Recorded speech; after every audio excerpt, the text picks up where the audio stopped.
سب سے پہلے میں آج بنی گالہ میں خان صاحب کے گھر کے بالکل پہلو پہ جو یوتھ کے پریزیڈنٹ ہیں یہاں برکی صاحب ہیں اور ان کے ساتھ جتنے بھی اس طرف آپ دیکھ رہے ہیں جو کے پی کے سے مختلف اضلاع کے یوتھ کے آئی ایس ایف کے خان کے لیے جان دینے والے جس طرح ان کی حفاظت کے لیے یہاں پہ ڈیوٹی پہ مامور ہیں، تو انشاءاللہ تعالی جس شخصیت کا ایمان عقیدہ اس ملک کی حفاظت، اس ملک کی جو عزت اور سبز پاسپورٹ کی جو عزت اس نے برقرار رکھی ہے گزشتہ 3.5 سالوں میں، اور ملک کی سالمیت کی خاطر جس طرح سے اپنی جان کو جوکھوں میں ڈال کے اپنی جان کا نذرانہ پیش کرنے کے لیے اس ملک کی فوج ہو، اس ملک کے تمام ادارے ہوں، ان کی مطلب آزادی کے لیے، ان کی بہتری کے لیے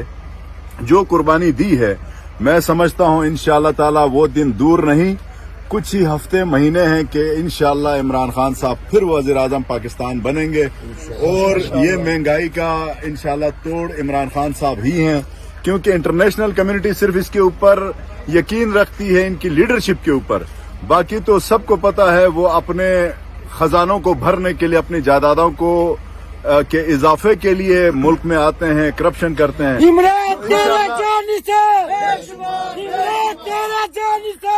عمران تیرا جانی سے، امریکہ کا جویل ہے، امریکہ کا جویل ہے، امریکی غلامی، امریکی غلامی، امریکی غلامی۔ میں ایک بات تمام پاکستانی جو قوم ہے اس کے لیے کہ آج تک ہم نے ہسٹری دیکھی بھی ہے، پڑھی بھی ہے کہ جو بھی گورنمنٹ چلی جاتی ہے یا جس کے ساتھ اس ملک میں رجیم چینج کا اس سے پہلے بھی ہوا ہے تو عوام اس سے دور بھاگتی رہی ہے۔ یہ واحد شخصیت ہے کہ حکومت سے نیچے آنے کے بعد عوام جس طرح جوک در جوک ان کے ساتھ شامل ہو رہی ہے، اور اسی کا نام کیریکٹر ہے جو عوام کو انہوں نے ڈیلیور کیا ہے، شعور دیا ہے کہ آزاد قوم کس طرح سے بنتی ہے۔ تو میں اپنی طرف سے گلگت بلتستان کی عوام کی طرف سے اور بالخصوص خیبر پختونخوا کی جو یہاں پہ فورس ہے خان صاحب کی حفاظت کے لیے، اللہ حفاظت کرے گا، اور یہ تو جانثار ہیں، یہ وہ لوگ ہیں جو ایک برانڈ بن گیا ہے خان صاحب کے لیے، جو آگے بھی ہیں، پیچھے بھی ہیں، دائیں بھی ہیں، بائیں بھی ہیں، اور انشاءاللہ یہ بغیر تنخواہ کی جو فورس ہے یہ بہت ہے خان صاحب کے لیے۔ بسم اللہ الرحمن الرحیم۔ انصاف یوتھ ونگ کے اندر ہم نے یہ جانثار عمران خان کی ایک فورس بنائی ہے۔ انصاف یوتھ ونگ نوجوانوں کے اوپر مشتمل ہے۔ مقصد اس کا یہ ہے کہ جیسے کہ آپ کو علم ہے کہ جو یہ امپورٹڈ حکومت بنی ہے اس کے اندر تو آلریڈی 70% کیبنٹ کے اندر لوگ سارے جو ہیں نیب زدہ ہیں اور مفرور اور مجرم لوگ ہیں۔ پھر ان کا جو وزیر داخلہ ہے رانا ثناء اللہ جو کہ قاتل ہے ماڈل ٹاؤن کا، تو ان کے اوپر ہم کوئی اعتبار نہیں کر سکتے، یہ کوئی بھی قدم اٹھا سکتے ہیں۔ لہٰذا ہماری جو نوجوانان ہیں یہ اپنے طور پہ یہاں پہ آئے ہیں اپنے چیئرمین، اپنے لیڈر کے سیکیورٹی کے لیے۔ 13 دن پہلے بھی یہاں پہ رہے اور اب بھی انشاءاللہ تعالی جب تک کہ لیڈرشپ کی طرف سے کال نہیں دی جاتی تو ہم یہاں پہ ہوں گے۔ اور میں یہ بتاتا چلوں، جذبے ہمارے ایک دن سے اگلے دن اس سے زیادہ ہوتے ہیں اور اس سے اگلے دن اس سے زیادہ ہوتے ہیں، اور انشاءاللہ تعالی جب قوم کا نوجوان اپنے لیڈر کے ساتھ کھڑا ہوتا ہے تو پھر آپ کو پتہ لگ جانا چاہیے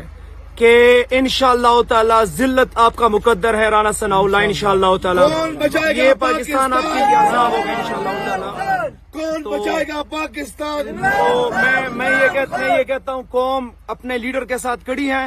اور وہ دن دور نہیں ہے کہ جب انشاءاللہ تعالی آپ کو اس تخت سے گرائیں گے انشاءاللہ تعالی۔ بہت شکریہ۔ ہے حق ہمارا آزادی، ہے حق ہمارا آزادی، ہم چین کے لیں گے آزادی، تیرا باپ بھی دے گا آزادی، تیرا باپ بھی دے گا آزادی، شہباز بھی سن لے آزادی، سرداری بھی سن لے آزادی، مولانا بھی سن لے آزادی، واشنگٹن بھی سن لے آزادی، مودی بھی سن لے آزادی، للکار کے بولو آزادی، ہم چین کے لیں گے آزادی، ہے حق ہمارا آزادی، نعرہ تکبیر۔